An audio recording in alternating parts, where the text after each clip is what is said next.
Welcome to Islamic Life Coach School podcast. Apply tools that you learn in this podcast and your life will be unrecognizably successful. Now your host, Dr. Kamal Akhtar. Hello everyone. Peace and blessings be upon all of you. Today we're going to be talking about having experiential knowledge of Allah subhanahu wa ta'ala.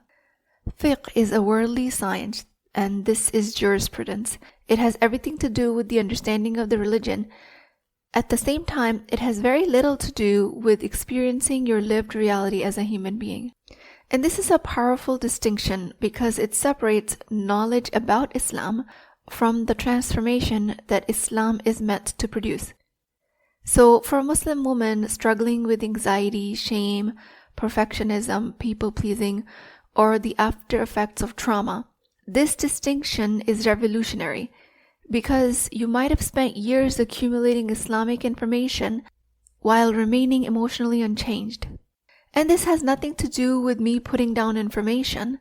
Information is vital. It just means that information and transformation are not the same thing.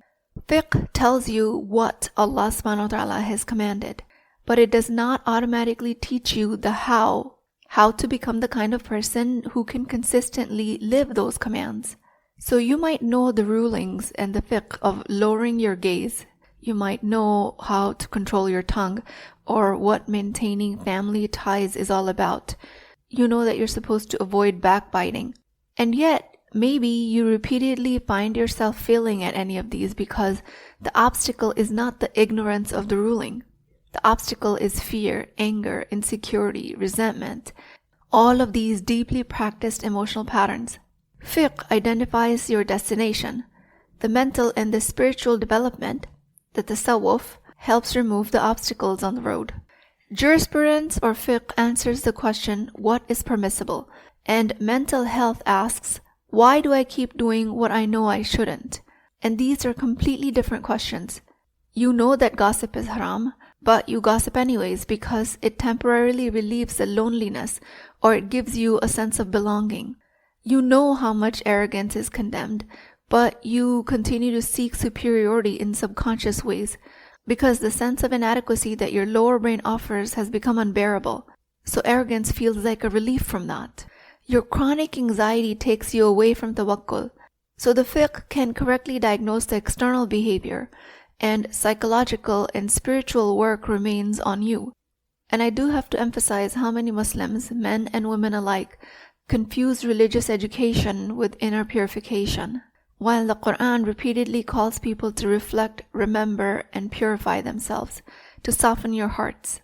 The destination has always been transformation, not just correct information. Describing reality is different than changing it. Reading about patience does not make you more patient. More than reading a surgical textbook makes you a surgeon. Competence of patience develops through repeated practice. Emotional regulation, humility, gratitude, courage, forgiveness, and trust in Allah. All of these can develop your patience, and they're done through repeated experiences, awareness, and exercises. All of this requires intentional practice. So before you become a proud collector of Islamic information, I want you to just notice if you're remaining behind on development of your Islamic character. This is the difference between the map and the territory, as NLP would put it. Fiqh is an extraordinarily detailed map of the path to Allah subhanahu wa ta'ala. This map is indispensable because it tells you where to go and where not to go. But having the map is not the same as walking the journey. Walking itself requires endurance, courage, resilience, perseverance. So as a metaphor, what you're doing is collecting more maps and confusing that with making progress. So I'm challenging the modern assumption that just because something is Islamic, it must automatically address every dimension of the human being.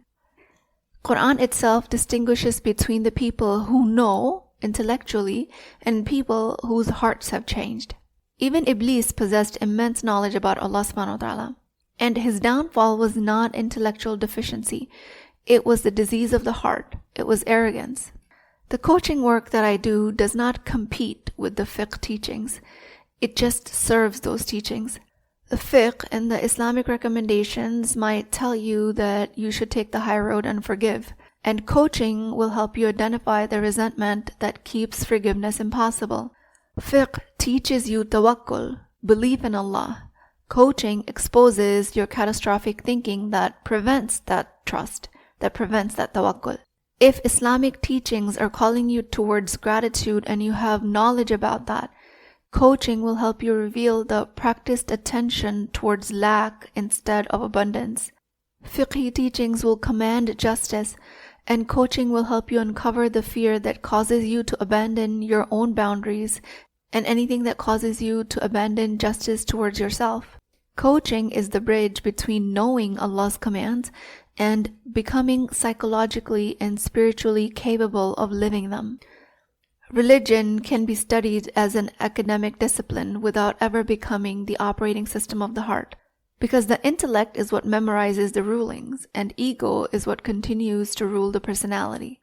The miracle of Islam is not producing scholars, it's producing human beings whose character becomes so transformed that the religion begins to live through you. Razi was one of the greatest intellectuals in Islamic history, and his intellectual rigor served Ummah immensely. When Razi was surrounded by a crowd and celebrating his intellectual achievements and his 1,000 proofs of God's existence, an old woman asked who he was. She was told of his 1,000 proofs of Allah. She laughed and remarked that he must have 1,000 doubts to need these proofs. And struck by her pure, unshakable faith, Razi reportedly prayed, "O Allah, grant me faith like that of the old woman." And keeping in mind as I unfold this story is that I'm not presenting it as an attack on intellectuals or an attack of scholarship. I'm presenting this as an example where this story tells you that intellectual certainty and existential certainty are not the same thing. The old woman did not have 1,000 philosophical arguments of Allah's existence because she did not need them. This phrase, the religion of old women, is attributed in Islamic tradition as the expression of simple, sincere faith. And it's not necessarily celebrating ignorance, which I originally mistook it as. It recognizes that there's a kind of certainty that comes from lifetime of living with Allah subhanahu wa ta'ala. The old woman who cannot explain the classifications of tawakkul, the stations of the nafs, still sleeps peacefully because she knows that Allah subhanahu wa ta'ala will take her through every hardship. Her knowledge is embodied. It has become the part of her nervous system. Now contrast this with someone who has studied the science of tazkiyah and has studied fiqh extensively. This woman can provide you all of the definitions of sabr, shukr, ikhlas, muraqabah, rida, and she can know the names of these stations and the diseases of the heart. Yet, when her husband criticizes her, her body goes into shame and collapses. And this has profound implications for the well-being of you as a Muslim woman, because you might have unconsciously equated accumulating Islamic knowledge with spiritual growth. And the irony that I'm trying to point out is that the elderly woman with simple faith has greater psychological well-being than the highly educated student of Islamic sciences because this old woman has spent her life practicing resilience, not just studying it. And this is where coaching naturally fits. My work is not to teach you more Islamic rulings. It's to help you embody the beliefs that you already know that you should have. Coaching is to help you with your belief, your yaqeen, and for it to become a tool or regulation of your nervous system rather than a silent suppression. So in this sense, your psychological well-being is not a separate path from your spiritual well-being. It is the evidence that the realities of faith have finally moved from information into transformation. The religion of that old woman is not the absence of knowledge. It's the knowledge that has disappeared only to become character. So once you become a woman who's experienced poverty and still found abundance and provision, you have found the religion of the old woman. If you have watched doors close and Allah subhanahu wa ta'ala open other ones that you never imagined, you have found her religion. If you've found a way to create ease out of every hardship, then your heart and mind has become transformational. Then you have learned the skill of alchemizing and becoming skillful at changing hardships into ease.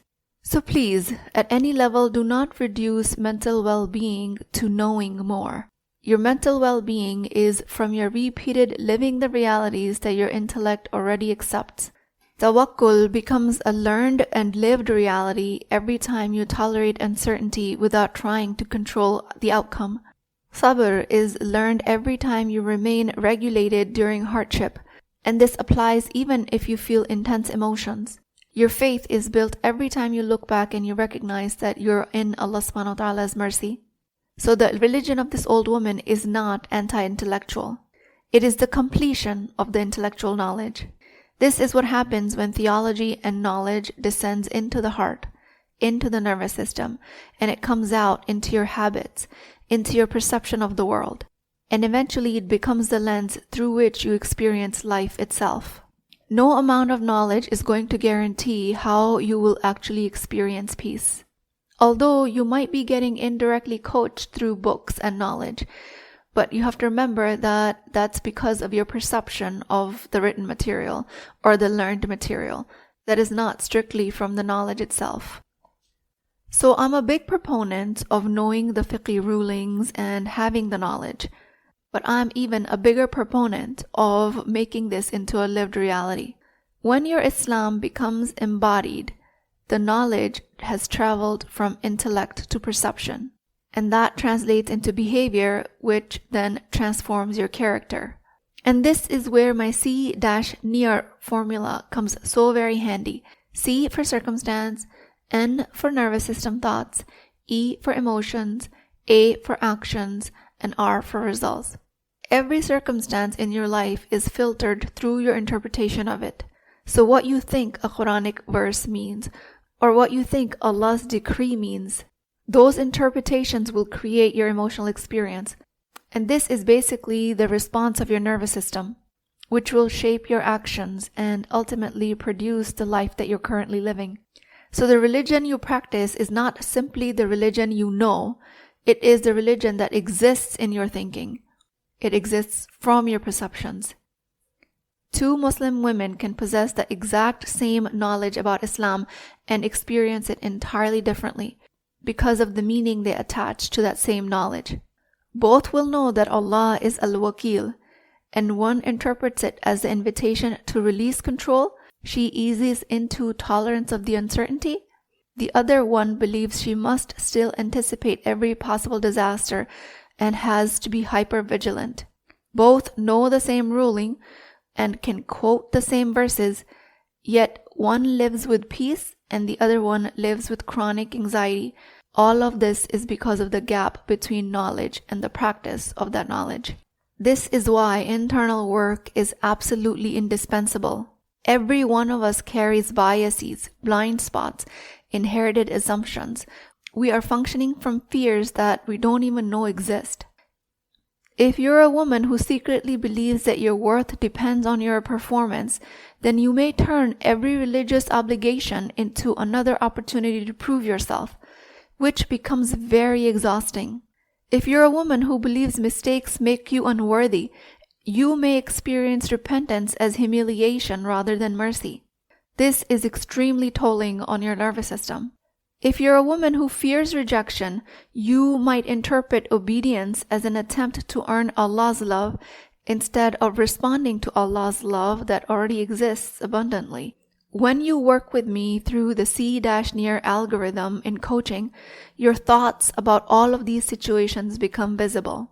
You begin to notice not only what Allah has said, but what your mind is adding to what Allah has said. You discover the commentary that has been running alongside your knowledge of Islam. And this awareness gives you the opportunity to question your assumptions. You get to challenge your blind spots and replace your believed narratives with meanings that are more useful to you, more expansive, more consistent with Allah subhanahu wa ta'ala's attributes. And this is where genuine internal change begins. So in this sense, this tool, this algorithm, C-near, becomes a bridge from fiqh to tasawwuf. Fiqh teaches you what Allah asks you, and when you question your narratives, it helps you examine the meanings you've attached to those teachings. And then you get to choose the meaning that are more aligned with the reality you want to live, the emotional experience you want to have in this world. This way, your behavior changes, your relationships change, and your outcomes change. The knowledge that was once in your mind starts to become more embodied. The goal is to become the kind of woman whose relationship with Allah has become so deeply embodied that it shapes the way you interpret every circumstance, and you come to it with a regulated nervous system. Maybe this is what the religion of the old woman ultimately represents. It's not to highlight the absence of scholarship, rather it's the completion of it. And this is the journey every Muslim woman is invited to take. With that, I pray to Allah subhanahu wa ta'ala, O Allah, make your religion more than knowledge upon my tongue. Let it become the certainty in my heart and wisdom in my mind. Ya Allah, purify all of our thoughts from every bias and fear. Make our knowledge a means of transformation, and our transformation a means of nearness to you. Ameen Ya Rabbal Alameen.